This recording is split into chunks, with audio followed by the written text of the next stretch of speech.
साईराम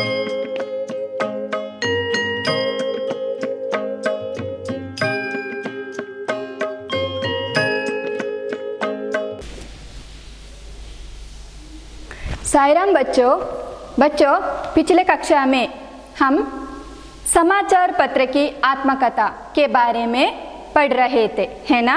उसके बारे में अधिक जानकारी आज की क्लास में हम हासिल करेंगे। ಏನೋ ಕಳೆದ ಕ್ಲಾಸಲ್ಲಿ ನಾವು ಸಮಾಚಾರ ಪತ್ರ ಅನ್ನುವಂತಹ ಆತ್ಮಕಥೆಯನ್ನು ನಾವು ಸ್ವಲ್ಪ ಭಾಗ ನಾವು ಓದಿದ್ದೇವೆ, ನೋಡಿದ್ದೇವೆ ಅಲ್ವಾ। ಹಾಗೆ ಅದರ ಮುಂದಿನ ಭಾಗ ನಾವು ಇವತ್ತು ತಿಳಿದುಕೊಳ್ಳೋಣ। क्या है समाचार पत्र की आत्मकथा, है ना। ठीक है, पहले हम एक पहेलिया पढ़ा था। कौन सा पहेलिया? हाँ, ಯಾವುದದು ಒಗಟು ಒಂದು ನಾವು ನೋಡಿದ್ದೇವೆ। ಯಾವುದದು? हाँ, रोज सवेरे घर में आओ, देश विदेश की खबर सुनाओ, देश विदेश की खबर सुनाओ, ज़मीन आसमान की बातें बताओ, जानती हो मैं कौन हूँ? हाँ, ಏನು ಮಕ್ಕಳೇ, ದಿನಾಲು ನಾನು ಮನೆಗೆ ಬರ್ತೇನೆ, ಹಾಗೆ ದೇಶ ವಿದೇಶದ ವಿಷಯವನ್ನು ಮಾಹಿತಿಯನ್ನು ನಿಮಗೆ ಕೊಡ್ತೇನೆ, ಹಾಗೆ ಜಮೀನ್ ಆಸ್ಮಾನ್ ಕಿ ಮಾತನ್ನು ನಿಮ್ಮಲ್ಲಿ ಹೇಳ್ತೇನೆ। ನಾನು ಯಾರಂತೇಳಿ ನಿಮಗೆ ಗೊತ್ತಾ? ಹಾಂ, ನಿಮಗೆ ಗೊತ್ತಾಗಿದೆ ಏನೋ, ಯಾರದು? ಹಾಂ, ಸಮಾಚಾರ ಪತ್ರ ಅಂತ ಹೇಳಿದರೆ ನ್ಯೂಸ್ ಪೇಪರ್ ಅಲ್ವಾ। ಹಾಂ, ನ್ಯೂಸ್ ಪೇಪರ್ समाचार पत्र क्या है? हर घर में हमें दिखाई पड़ता है, रोज़ सवेरे हर घर में आते हैं समाचार पत्र, है ना। हाँ, देश विदेश की खबर पहुंचाते हैं हमें, किसी विषय हमें जानकारी हासिल करने के लिए हमें क्या हम चाहते हैं तो हमें न्यूज़पेपर से वो इन्फॉर्मेशन यानी खबर हमें मिलता है ना। कुछ लोग ऐसा करते हैं, चाय या कॉफ़ी पीते ही खबर पढ़ते हैं, है ना। ये आदत होते हैं। एक बार इस आदत को आप हमारा क्या जीवन में आप जोड़ दिया है तो क्या होता है, वो आदत हमेशा के लिए हमारा साथ होता है ಅಲ್ವಾ ಮಕ್ಕಳೇ। ನಾವು ಒಂದು ದಿವಸ ಅಂತ ಹೇಳಿದರೆ ಸ್ವಲ್ಪ ಒಂದು ವಾರ ನೀವು ನೋಡಿಬೇಕಾದ್ರೆ ನ್ಯೂಸ್ ಪೇಪರ್ ಓದುವಂತಹ ಒಂದು ಅಭ್ಯಾಸವನ್ನು ನೀವು ಮಾಡಿಕೊಳ್ತೀರಿ ಅಂತ ಆದರೆ ಅದು ನಿಮ್ಮನ್ನು ಬಿಟ್ಟು ಹೋಗುವುದೇ ಇಲ್ಲ, ಅದೊಂದು ಚಟವಾಗಿ ನಮಗೆ ಸಿಗ್ತದೆ, ಒಳ್ಳೆಯ ಒಂದು ಏನೋ आदतागी नಮಗೆ ಸಿಗ್ತದೆ ಅಲ್ವಾ। इसके अगले यानी प्राचीन काल में कबूतर के द्वारा खबर एक स्थल से दूसरे स्थल यानी राजा महाराजा क्या करते हैं, खबर एक स्थल से दूसरे जगह पहुंचाते हैं, है ना। इसके अलावा क्या होता है हम देखेंगे। यह देखिए, अपना पुस्तक खोलिए। भारतवर्ष में पहले अंग्रेजी में बंगाल गजट नाम से सन 1780 में प्रकाशित हुआ। क्या है? भारतवर्ष, भारत में पहले बंगाल गजट ಅನ್ನುವಂತಹ ಒಂದು ಏನು ಪತ್ರಿಕೆ ಯಾನಿ ನ್ಯೂಸ್ ಪೇಪರ್ ಪ್ರಕಟಣೆಗೊಳ್ತದೆ ಮೊದಲು। ಯಾವುದೋ? ಹಾಂ, ಬಂಗಾಲ್ ಗಜೆಟ್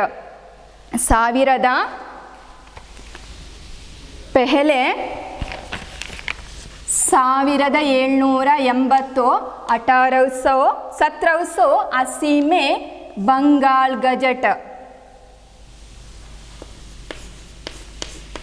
बंगाल गजट पहले भारत में पहला न्यूज़पेपर का नाम है बंगाल गजट। 1780 में प्रकाशित हुआ। हिंदी में उसके बाद हिंदी में देखिए उदांत मार्तांड, उदांत मार्तांड। उसके बाद कन्नड़ में मंगलूरु समाचार, मंगलूरु समाचार क्या है? भारत में पहले बंगाल गजट नाम से एक समाचार पत्र प्रकाशित हुए। उसके बाद अंग्रेजी में कन्नड़ में मंगलूरु समाचार एक न्यूज़पेपर प्रकाशित हुए। ಫಸ್ಟಿಗೆ ಭಾರತದಲ್ಲಿ ಅಂಗ್ರೇಜಿ ಅಂತ ಹೇಳಿದರೆ ನಮ್ಮ ಇಂಗ್ಲಿಷ್ ಭಾಷೆಯಲ್ಲಿ ಬಂಗಾಳ ಗಜೆಟ್ ಅನ್ನುವಂತಹ ನ್ಯೂಸ್ ಪೇಪರ್ ಪ್ರಕಟಣೆಗೊಳ್ತದೆ. ಅದು ಯಾವಾಗ 1780ರಲ್ಲಿ. ನೆಕ್ಸ್ಟ್ ಹಿಂದಿಯಲ್ಲಿ ಉದಾಂತ್ ಮಾರ್ತಾಂಡ್ ಅನ್ನುವಂತಹ ಮತ್ತು ಕನ್ನಡದಲ್ಲಿ ಮಂಗಳೂರು ಸಮಾಚಾರ के नाम से 1846 में ಪ್ರಕಟ हुआ. ಕನ್ನಡದಲ್ಲಿ ಸಮಾಚಾರ ಪತ್ರ ನೆನಪಿಟ್ಟುಕೊಳ್ಳಿ. ಸಮಾಚಾರ ಯಾವುದೋ ಮಂಗಳೂರು ಸಮಾಚಾರ ಅನ್ನುವಂತಹ ನ್ಯೂಸ್ ಪೇಪರ್ ಪ್ರಕಟಣೆಗೊಳ್ತದೆ. ನೆಕ್ಸ್ಟ್ ನೋಡಿ, वर्तमान समय में विभिन्न भाषाओं में हजारों की संख्या में प्रकाशित होता रहता हूँ. क्या है? समाचार पत्र यानी ನ್ಯೂಸ್ ಪೇಪರ್. ಈಗಿನ ಟೈಮಲ್ಲಿ ಅನೇಕ ನ್ಯೂಸ್ ಪೇಪರ್ ಏನೋ ಪ್ರಕಟಣೆಗೊಳ್ತಾ ಇದೆ. ನಿಮಗೆ ಗೊತ್ತಿರ್ಬೋದು, ನೀವು ಮನೆಯಲ್ಲಿ ತರುವಾಗ ನೀವು ನೋಡಿರ್ಬೋದಲ್ಲ. ಹಾಗೆ ನೋಡಿ ಯಾವುದೆಲ್ಲ ಅಂತೇಳಿ ಇಲ್ಲಿ ಕೊಟ್ಟಿದ್ದಾರೆ, ವಿವರಣೆಯಾಗಿ ಕೊಟ್ಟಿದ್ದಾರೆ. वर्तमान समय में विभिन्न भाषाओं से समाचार पत्र हजारों संख्या में प्रकाशित होता रहता हूँ. ನವಭಾರತ್ ಟೈಮ್ಸ್ ಅಲ್ಲಿ ಟಿಕ್ ಮಾಡಿಕೊಳ್ಳಿ. Navbharat Times, Hindustan Times, Times of India, Deccan Herald, Indian Express, Amar Ujala, Samyukta Karnataka, विजय कर्नाटक, प्रजावाणी, उदयवाणी, दैनिक जागरण, राजस्थान पत्रिका, जनसत्ता आदि अनेक नामों में से आपको मिल सकता हूँ. ಏನೋ ಸಮಾಚಾರ ಪತ್ರ ಹೇಳ್ತದೆ, ನಾನು ಈಗಿನ ಟೈಮಲ್ಲಿ ಯಾವುದೆಲ್ಲ ಯಾವ ಹೆಸರಿನಿಂದ ನಾನು ನಿಮಗೆ ಸಿಗ್ತೇನೆ ಅಂತೇಳಿ ಹೇಳ್ತಾರೆ. ಯಾವುದೆಲ್ಲ ನೋಡ್ಬೋದು ನೀವು, ಹಿಂದೂಸ್ತಾನ್ ಟೈಮ್ಸ್, ನವಭಾರತ ಟೈಮ್ಸ್, ಸಂಯುಕ್ತ ಕರ್ನಾಟಕ, ಪ್ರಜಾವಾಣಿ, ವಿಜಯ ಕರ್ನಾಟಕ, ಉದಯವಾಣಿ, ದೈನಿಕ ಜಾಗರಣ, ಇವುಗಳೆಲ್ಲ ನ್ಯೂಸ್ ಪೇಪರ್ಗಳ ಹೆಸರು. ನೆನಪಿಟ್ಕೊಳ್ಬೇಕು. ಪೆಹಲೆ ಯಾವುದೋ ಪ್ರಕಟಣೆಗೊಂಡದ್ದು, ಫಸ್ಟಿಗೆ ಯಾವುದೋ ಮುದ್ರಣಗೊಂಡಿದೆ, ನೆಕ್ಸ್ಟ್ ಯಾವುದು ಬರೋದು, ಮತ್ತು ಈಗಿನ ವರ್ತಮಾನ ಕಾಲದಲ್ಲಿ ಯಾವುದೆಲ್ಲ ನಿಮಗೆ ಎಕ್ಸಾಮಿಗೆ ಬರ್ಬೋದು. ಕಿನ್ನಿ ದೋ ಸಮಾಚಾರ ಪತ್ರಕ್ಕೆ ನಾಮೋಂಕೋ ಲಿಖಿಯೇ ಹೀಗೆ ಕೇಳ್ತಾರೆ, ನೆನಪಿಟ್ಟುಕೊಳ್ಬೇಕು. ಅಲ್ಲಿ ನೋಡಿ, ಮೇ ದೈನಿಕ, ಸಾಪ್ತಾಹಿಕ, ಪಾಕ್ಷಿಕ आदि के रूप में आपके हाथ में रहता हूँ. ಏನೋ ನಾನು ವಾರ ಡೈಲಿ ಬರ್ತೇನೆ. ಏನೋ ಮೇ ದೈನಿಕ ದಿನಾಲು ಬರುವಂಥದ್ದು, ಸಾಪ್ತಾಹಿಕ ಅಂತ ಹೇಳಿದರೆ ವಾರಕ್ಕೊಮ್ಮೆ ಬರುವಂಥದ್ದು, ಮತ್ತು ಪಾಕ್ಷಿಕ 15 ದಿನಕ್ಕೊಮ್ಮೆ ಬರುವಂತಹ ಈ ರೂಪದಲ್ಲಿ ಕೂಡ ನಾನು ನಿಮ್ಮ ಕೈಗೆ ಸೇರ್ತೇನೆ ಅಂತೇಳಿ ಇಲ್ಲಿ ಹೇಳ್ತಾರೆ. ಯಾವುದು? ಸಮಾಚಾರ ಪತ್ರ ಯಾನೇ ನ್ಯೂಸ್ ಪೇಪರ್. विषय की दृष्टि से मुझे सामाजिक, धार्मिक, साहित्यिक, आर्थिक, सांस्कृतिक यानी मनोरंजक आदि वर्गों में विभाजित किया जाता है. ಏನೋ ಈ ವಿಷಯದ ದೃಷ್ಟಿಯಲ್ಲಿ ಕೆಲವು ಬೇರೆ ಬೇರೆ ವಿಷಯಕ್ಕೆ ನಮಗೆ ಮಾಹಿತಿಗಳನ್ನು ಕೊಡ್ತಾರೆ ಅಲ್ಲ ನ್ಯೂಸ್ ಪೇಪರ್, ಅದನ್ನು ವಿಧವಾಗಿ ಮಾಡ್ತಾರೆ. ಹೇಗೆ? ಸಾಂಸ್ಕೃತಿಕ ಅಂತೇಳಿರಿಗೆ ಸಂಸ್ಕೃತಿಗೆ ಪಟ್ಟಂತಹ ವಿಷಯವಾಗಲಿ, ಧಾರ್ಮಿಕ ಧರ್ಮಕ್ಕೆ ಸಂಬಂಧಪಟ್ಟ ವಿಷಯ ಏನಾದರೂ ಜಾತ್ರಾ ಆ ಟೈಮಿಗೆ ಆ ರೀತಿ ಬರುವಂಥದ್ದು, ಜಾತ್ರೆಗೆ ಸಂಬಂಧಪಟ್ಟಂಥದ್ದು ಧಾರ್ಮಿಕದಲ್ಲಿ ಬರ್ತದೆ. ಹಾಗೆ ಆರ್ಥಿಕ ವ್ಯವಹಾರಕ್ಕೆ ಸಂಬಂಧಪಟ್ಟದ್ದು, ಮತ್ತು ಸಾಂಸ್ಕೃತಿಕ ಮನೋರಂಜನೆ ನೀಡುವಂತಹದ್ದು. ಇವುಗಳನ್ನೆಲ್ಲ ಏನು ಮಾಡಿದ್ದಾರೆ? ಒಂದೊಂದು ಪೇಜಿ ಅದಕ್ಕೋಸ್ಕರ ಇಟ್ಟಿದ್ದಾರೆ ಅಂತೇಳಿದರೆ ವಿಭಾಗಗಳನ್ನಾಗಿ ಮಾಡಿದ್ದಾರೆ. ಯಾವುದರಲ್ಲಿ? ನ್ಯೂಸ್ ಪೇಪರಲ್ಲಿ ಅಲ್ವಾ. नेक्स्ट नोड़िए, मुझ में देश विदेशों में घटने वाली घटनाओं का विवरण रहता है. मुझ में किसमें? हाँ, समाचार पत्र में देश विदेश में घटने वाली घटनाओं का विवरण ನಮಗೆ ಸಿಗ್ತದೆ. ವಿವರಣೆ ನಮಗೆ ಯಾವುದು ಕೊಡ್ತದೆ? ಹಾಂ, ಸಮಾಚಾರ ಪತ್ರ ಏನು ಮಾಡ್ತದೆ? ದೇಶ ವಿದೇಶದಲ್ಲಿ ನಡೆಯುವಂತಹ ಘಟನೆಗಳ ವಿವರಣೆಯನ್ನು ನಮಗೆ ನ್ಯೂಸ್ ಪೇಪರ್ ಕೊಡ್ತದೆ. मुझसे खेलकूद, सिनेमा, मौसम, नौकरी संबंधी विज्ञापन, बाजार भाव, कृषि व्यापार संबंधी सूचनाएं मिलती है. ಏನೋ ಮುಜ್ಮೆ ಅಂತ ಹೇಳಿದರೆ ನ್ಯೂಸ್ ಪೇಪರಲ್ಲಿ ಕೇಳುಕೂದು ಆಟೋಟ ಸ್ಪರ್ಧೆಗೆ ಸಂಬಂಧಪಟ್ಟದ್ದು, ಸಿನಿಮಾ ರಂಗಕ್ಕೆ ಸಂಬಂಧಪಟ್ಟ ವಿಷಯ, ಮೌಸಮ್ ಹವಾಮಾನಕ್ಕೆ ಸಂಬಂಧಪಟ್ಟ ವಿಷಯ, ಹಾಗೆ ನೌಕರಿ ಏನೋ ಉದ್ಯೋಗಕ್ಕೆ ಸಂಬಂಧಪಟ್ಟದ್ದು, ಬಾಜಾರ್ ಭಾವ್ ಏನೋ ಇದು ವ್ಯವಹಾರಕ್ಕೆ ಬರುವಂಥದ್ದು, ವ್ಯಾಪಾರಕ್ಕೆ ಸಂಬಂಧಪಟ್ಟದ್ದು, ಕೃಷಿ ವ್ಯಾಪಾರ ಕೃಷಿಗೆ ಸಂಬಂಧಪಟ್ಟದ್ದು, ಎಲ್ಲ ಸೂಚನೆಗಳು ನಮಗೆ ಮಾಹಿತಿಯಾಗಲಿ ಸೂಚನೆಗಳಾಗಲಿ ನಮಗೆ ಇಲ್ಲಿ ಸಿಗ್ತದೆ. ಯಾವುದರಲ್ಲಿ? ಹಾಂ, ಸಮಾಚಾರ ಪತ್ರದಲ್ಲಿ, ನ್ಯೂಸ್ ಪೇಪರಲ್ಲಿ ಅಲ್ವಾ. ಅಲ್ಲಿ ನೋಡಿ, ಕಾರ್ಟೂನ್ ಪದಬಂದ್, ಇಸ್ಕೆ ಅಲಾವಾ ಕಾರ್ಟೂನ್ ನಿಮಗೆ ಗೊತ್ತಿದೆ ಕಾರ್ಟೂನ್ ಮತ್ತು ಪದಬಂಧ ರಚನೆಯನ್ನು ನಾವು ಎಲ್ಲಿ ನೋಡ್ಬೋದು, ನ್ಯೂಸ್ ಪೇಪರಲ್ಲಿ ನೋಡ್ಬೋದಲ್ಲ. ಹಾಗೆ ವಿವಾಹ ಸಂಬಂಧಿ ವಿಜ್ಞಾಪನೆ, ಏನು ಮದುವೆಗೆ ಸಂಬಂಧಪಟ್ಟಂತಹ ಏನು ವಧುವರ ಬೇಕಾಗಿದ್ದಾರೆ ಹೀಗೆ ಎಲ್ಲ ನೋಡ್ಬೋದು ನೀವು ಅಲ್ವಾ. ಹಾಗೆ ಮದುವೆಗೆ ಸಂಬಂಧಪಟ್ಟ ವಿಷಯ ಕೂಡ ನ್ಯೂಸ್ ಪೇಪರಲ್ಲಿ ನಮಗೆ ಸಿಗ್ತದೆ. ಹಾಗೆ ಪರೀಕ್ಷೋಪಯೋಗಿ ಸಾಮಗ್ರಿ, ಉಪಯೋಗಿ ಅಂತ ಹೇಳಿದ್ರೇನು, ನಿಮಗೆ ಎಕ್ಸಾಮಿಗೆ ಬೇಕಾಗುವಂತಹ ಯಾವುದೇ ಮಾಹಿತಿ ಹೀಗೆ ಓದಿ ಹೇಗೆ ಓದಬೇಕು ಅಂತ ಹೇಳ್ತಾರೆ. ಮತ್ತು ವಿಷಯ ನಿಮಗೆ ಕ್ಲಾಸಿಗೆ ಸಂಬಂಧಪಟ್ಟಂತಹ 10th ಮಕ್ಕಳಿಗೋಸ್ಕರ ಏನು 10th ಎಕ್ಸಾಮ್ ಬರೋದಕ್ಕಿಂತ ಮುಂಚೆಯೇ ಅವರು ರೆಡಿ ಮಾಡಿ ಏನು ಮಾಡ್ತಾರೆ, ಅವರು ಇಂಥ ಇಂಪಾರ್ಟೆಂಟ್ ಕ್ವಶನ್ ಅಂತೇಳಿ ಏನಾದರೂ ಅದಕ್ಕೆ ಹಾಕ್ತಾರಲ್ಲ. 10th ಮಕ್ಕಳಿಗೋಸ್ಕರ ಆಗಲಿ 9th 8th ಇದೆಲ್ಲ ಏನು ಮಾಡ್ತಾರೆ, ಅದಕ್ಕೆ ಸಂಬಂಧಪಟ್ಟಂತಹ ವಿಷಯವನ್ನು ಇಲ್ಲಿ ಪರೀಕ್ಷೋಪಯೋಗಿ ಸಾಮಗ್ರಿಯಲ್ಲಿ ನಾವು ನೋಡ್ಬೋದು. ಪರೀಕ್ಷಾ ಫಲ ನಮಗೆ ರಿಸಲ್ಟ್ ಕೂಡ ಎಲ್ಲಿ ನೋಡ್ಬೋದು, ನ್ಯೂಸ್ ಪೇಪರಲ್ಲಿ ನೋಡ್ಬೋದು. ಇಷ್ಟಿಷ್ಟು ಪರ್ಸೆಂಟೇಜ್ ಬಂದಿದೆ ಅಂತೇಳಿ ನಾವು ನ್ಯೂಸ್ ಪೇಪರಲ್ಲಿ ಕೂಡ ನೋಡ್ಬೋದು. ಮುझसे जान सकते हैं क्या है, ಎಲ್ಲ ಮಾಹಿತಿಯನ್ನು ಯಾವುದರಲ್ಲಿ ನೋಡ್ಬೋದು, समाचार पत्र में हम देख सकते हैं यानी जान सकते हैं अला. आजकल मेरे अंदर समय समय पर बड़े बड़े लेखकों की रचना भी प्रकाशित होने लगी है. आजकल ಇತ್ತೀಚೆಗೆ ಏನಾಗ್ತದೆ, ದೊಡ್ಡ ದೊಡ್ಡ ಸಾಹಿತ್ಯದಲ್ಲಿ ಏನು ರಚನೆ ಪಟ್ಟಂತಹ ಸಾಹಿತ್ಯಗಳು ಉಂಟಲ್ಲ, ಅದನ್ನು ನಾವು ಎಲ್ಲಿ ನೋಡ್ಬೋದು, ನ್ಯೂಸ್ ಪೇಪರಲ್ಲಿ ನಾವು ನೋಡಲಿಕ್ಕೆ ಸಾಧ್ಯ. विशेषांकों में जीवनी, कविता, एकांकी, नाटक, कहानी, आलोचना, स्वस्थ फिल्म संबंधी सूचनाएं भी प्रकट होती रहती हैं. ಏನು ಈ ವಿಶೇಷಾಂಕ ಅಂತ ಹೇಳಿದ್ರೆ ಪ್ರತ್ಯೇಕವಾದ ಏನು ಅದೊಂದು ಭಾಗ ಮಾಡಿದ್ದಾರೆ ನ್ಯೂಸ್ ಪೇಪರಲ್ಲೆಲ್ಲ. ಅಲ್ಲಿ ಏನೆಲ್ಲ ನೋಡ್ಬೋದು ನಾವು, जीवनी, कविता, एकांकी, नाटक, कहानी, आलोचना, स्वस्थ फिल्म संबंधी सूचनाएं भी प्रकट होती रहती हैं. किसानों के लिए कृषि संबंधी विशेष जानकारी भी मैं देता हूँ.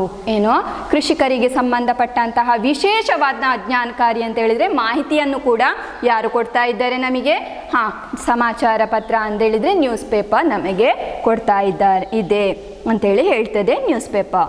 ಅಲ್ಲಿ ನೋಡಿ, ನೆಕ್ಸ್ಟ್ ನೋಡಿ, इन सब के अलावा लोग मेरे कारण वैज्ञानिक आविष्कारों से भी परिचित होते हैं. क्या है, वैज्ञानिक ರಂಗದಲ್ಲಿ ವಿಜ್ಞಾನ ರಂಗದಲ್ಲಿ ಏನೋ ಸಂಶೋಧನೆ ಮಾಡಿದಂತಹ ವಿಷಯವನ್ನು ಕೂಡ ನಾವು ಯಾವುದರಲ್ಲಿ ನೋಡಲಿಕ್ಕೆ ಸಾಧ್ಯ ಉಂಟು, ಸಮಾಚಾರ ಪತ್ರ ಯಾನಿ ನ್ಯೂಸ್ ಪೇಪರಲ್ಲಿ ನಾವು ನೋಡ್ಬೋದು. ಸಂಶೋಧನೆ ಯಾರೆಲ್ಲ ಮಾಡಿದ್ದಾರೆ, ಹೇಗೆ ಮಾಡಿದ್ದಾರೆ, ಇದನ್ನೆಲ್ಲ ಮಾಹಿತಿಯನ್ನು ನಾವು ನೋಡ್ಬೋದು ಅಂತೇಳಿ ಹೇಳ್ತಾರೆ. यदि संग्रह की ओर ध्यान दे तो आवश्यक विषयों की कतरनी भी अपने पास रख सकता है. यानी ಕತರನೆ ಅಂತ ಹೇಳಿದರೆ ಕಟ್ಟಿಂಗ್, ಪೇಪರ್ ಕಟ್ಟಿಂಗ್. ಏನೋ ನಮಗೆ ಏನಾದರೂ ಒಂದು ಸಂಗ್ರಹ ಮಾಡಬೇಕು ಅಂತ ಆದರೆ ಪೇಪರ್ನ ಮೂಲಕ ನಮಗೆ ತುಂಬ ಸಿಗ್ತದಲ್ಲ ಮಕ್ಕಳೇ, ಅದನ್ನು ನಾವು ಏನು ಮಾಡಬೇಕು, ಕಟ್ಟಿಂಗ್ ಮಾಡಿ ನಮ್ಮ ಹತ್ತಿರ ಇಟ್ಕೊಳ್ಬೋದು, ಎಷ್ಟು ಸಮಯ ಬೇಕಾದರೂ ಇಟ್ಕೊಳ್ಳಿಕ್ಕೆ ಸಾಧ್ಯ ಅಂತೇಳಿ ಇಲ್ಲಿ ಹೇಳ್ತಾರೆ. यदि संग्रह की ओर ध्यान दे तो आवश्यक विषयों की कतरने भी अपने पास रख सकता है ना. आज मैं व्यक्ति के जीवन का एक अभिन्न अंग बन गया हूँ. क्या है, आज यानी आज का समय में आज क्या है, व्यक्ति का जीवन में, हमारा मनुष्यों का जीवन में एक अभिन्न अंग बन गया है, प्रमुख स्थान है किसको, हम समाचार पत्र को देते हैं, है ना. नेक्स्ट देखिए, अभी से आप भी मुझे पढ़ने लगेंगे तो आगे चलकर जीवन में आपकी बहुत ಸಹಾಯತ ಕरूँगा. आज से आप शुरू करते हैं तो ಈಗಿಂದಲೇ ನೀವು ಓದಲಿಕ್ಕೆ ಶುರು ಮಾಡ್ತೀರಿ ಅಂತ ಹೇಳಿದರೆ ನಿಮ್ಮ ಭವಿಷ್ಯದಲ್ಲಿ ಮಕ್ಕಳೇ ನೀವು ಮುಂದೆ ದೊಡ್ಡವರಾಗುವಾಗ ಇದು ನಮಗೆ ನ್ಯೂಸ್ ಪೇಪರ್ ಅಂತೇಳಿ ಸಮಾಚಾರ ಪತ್ರ ನಮಗೆ ತುಂಬ ಸಹಕಾರಿಯಾಗಿರ್ತದೆ ನಮ್ಮ ಜೀವನದಲ್ಲಿ. ಆಯಿತಾ, ಹೀಗೆ ಹೇಳ್ತಾ ಇದ್ದಾರೆ. एक बार आपका और मेरा रिश्ता बन जाए तो वह जिंदगी भर टूटेगा नहीं. क्या है, एक बार आप अपना रिश्ता मेरे साथ यानी समाचार पत्र के साथ जोड़ दिया तो आप जिंदगी भर आप अपना रिश्ता टूटेगा नहीं. क्या है, ಒಂದು ಸಲ ನೀವು ನ್ಯೂಸ್ ಪೇಪರ್ ಮತ್ತು ಏನೋ ನೀವು ಅದರೊಟ್ಟಿಗೆ ಅಟ್ಯಾಚ್ ಆಗಿ ಅಂತ ಹೇಳಿದರೆ ಅದರ ಬಗ್ಗೆ ಏನೋ ಒಂದು ಚೂರು ಧ್ಯಾನ ಕೊಟ್ಟರೆ ಅಂತ ಹೇಳಿದರೆ, ಅದಕ್ಕೆ ಜಾಸ್ತಿ ಒತ್ತು ಕೊಟ್ಟರೆ, ನ್ಯೂಸ್ ಪೇಪರ್ ಅಂತೇಳಿ ಓದುವ ಒಂದು ಹವ್ಯಾಸ ನೀವು ಬೆಳೆಸಿದ್ದೆ ಅಂತ ಆದರೆ ನಿಮಗೆ ಮುಂದೆ ಸಹಾಯ ಆಗ್ತದೆ. ಹಾಗೆ ಆ ಒಂದು ಇದು ಉಂಟಲ್ಲ, ಅಭ್ಯಾಸ ಉಂಟಲ್ಲ, ಅದು ಯಾವತ್ತೂ ಕೂಡ ಮುರಿದು ಹೋಗುವುದಿಲ್ಲ ಅಂತೇಳಿದರೆ, ಅದು ಒಂದು ನಾವು ಹೇಗೆ ಊಟ ಮಾಡ್ತೇವೆ, ಹೇಗೆ ಚಹಾ ಕುಡಿತೇವೆ ಹಾಗೆ ಇರ್ತದಲ್ಲ, ಹಾಗೆ ಕೂಡ ನಾವು ನ್ಯೂಸ್ ಪೇಪರ್ ಓದುವಂತಹ ಒಂದು ಹವ್ಯಾಸ ಕೂಡ ಹಾಗೆ ಇರ್ತದೆ. ಒಂದು ಒಳ್ಳೆಯ ಹವ್ಯಾಸವಾಗಿದೆ ಯಾವುದು? ನ್ಯೂಸ್ ಪೇಪರ್ ಯಾನೆ ಸಮಾಚಾರ ಪತ್ರವನ್ನು ಓದುವಂಥದ್ದು. ಚಲಿಯೇ आज से ही यह आदत डाल दीजिए. क्या है? आज से क्या करना है आप लोग? हाँ, आज से आप समाचार पत्र पढ़ने के लिए क्या है, तैयार रहना है. ठीक है, क्या मालूम हो गया? हाँ, समाचार पत्र के क्या क्या अहमियत है, इसके बारे में क्या जान लिया? हाँ, समाचार पत्र से क्या प्रयोजन है, क्या लाभ है, इसके बारे में हम जान चुकी थी, है ना. ठीक है बच्चों, इस आज के क्लास के लिए इतना सा काफ़ी है. यहाँ गृह कार्य है, देखिए बच्चों, यहाँ देखिए गृह कार्य है यानी होमवर्क है. पहला क्वेश्चन देखिए, क्या है? एक वाक्य में उत्तर लिखिए. फर्स्ट वन, हिंदी किन्हीं 2 समाचार पत्रों के नाम लिखिए. क्या करना है? किन्हीं 2 समाचार पत्रों के नाम लिखिए. ಯಾವುದಾದರೂ 2 ಸಮಾಚಾರ ಪತ್ರದ ಹೆಸರನ್ನು ನೀವು ಬರಿಬೇಕು. ಗೊತ್ತಾಯ್ತಾ? यहाँ देखिए, हिंदी का पहला समाचार पत्र कौन सा है? क्या है? हिंदी का पहला समाचार पत्र कौन सा है? ಹಿಂದಿಯ ಮೊದಲಿನ ಸಮಾಚಾರ ಪತ್ರ ಯಾವುದು, ಮೊದಲಿನ ವಾರ್ತಾಪತ್ರಿಕೆ ಯಾವುದು ಅಂತೇಳಿ ನೀವು ಬರಿಬೇಕು. ನೆಕ್ಸ್ಟ್ देखिए, प्राचीन काल में राजा महाराजा संदेश कैसे भेजते थे. क्या है? ಪ್ರಾಚೀನ ಕಾಲ ಮೇ ಅಂತ ಹೇಳಿದರೆ ಪುರಾತನ ಕಾಲದಲ್ಲಿ ಮೊದಲೆಲ್ಲ ರಾಜ ಮಹಾರಾಜ ಹೇಗೆ ಸಂದೇಶವನ್ನು ಒಂದು ಸ್ಥಳದಿಂದ ಮತ್ತೊಂದು ಸ್ಥಳಕ್ಕೆ ರವಾನಿಸ್ತಾ ಇದ್ರು, ಹೇಳ್ತಾ ಇದ್ರು, ಕಳಿಸ್ತಾ ಇದ್ರು ಅಂತೇಳಿ ಇಲ್ಲಿ ನೀವು ಬರಿಬೇಕು. ಯಾವುದರ ಮೂಲಕ ಅಂತೇಳಿ ನೀವು ಇಲ್ಲಿ ಬರಿಬೇಕು. ಆಯಿತಾ? ನೆಕ್ಸ್ಟ್ देखिए, समाचार पहुंचाने के नवीन साधन कौन से है. ಏನೋ ಸಮಾಚಾರ ಅಂತೇಳಿ ತಲುಪಿಸುವಂತಹ ನವೀನ ಈಗಿನ ಇತ್ತೀಚೆಗೆ ರೂಢಿಯಲ್ಲಿರುವಂತಹ ಯಾವುದೋ ಸಮಾಚಾರ ಪತ್ರ ಇಲ್ಲಿ ಬರಿಬೇಕು. ಆಯಿತಾ? ಇಲ್ಲಿ ನೋಡಿ, ಕನ್ನಡ ಕಾ ಪೆಹಲಾ ಸಮಾಚಾರ ಪತ್ರ ಕೌನ್ ಸಾ ಹೇ. ಕನ್ನಡದ ಪೆಹಲ ಯಾನೆ ಮೊದಲ ಸಮಾಚಾರ ಪತ್ರ ಯಾವುದು ಅಂತೇಳಿ ಇಲ್ಲಿ ಇದಕ್ಕೆ ಆನ್ಸರ್ ಬರಿಬೇಕು. ನಾನು ಹೇಳಿದ್ದು ಅಂತೇಳಿದರೆ ಎಲ್ಲ ಕ್ಲಾಸಲ್ಲಿ ಹೇಳಿರುವಂತಹ ಹೋಮ್ವರ್ಕನ್ನು ನೀವು ಎಲ್ಲವನ್ನು ಕೂಡ ನೋಟ್ಸಲ್ಲಿ ಬರಿಬೇಕು. ಆಯಿತಾ? मैंने वीडियो क्लास में देते वक्त क्वेश्चन है ना, वो सब आप अपना नोट्स बुक में लिखना ज़रूरी है. ठीक है? साईं राम बच्चों.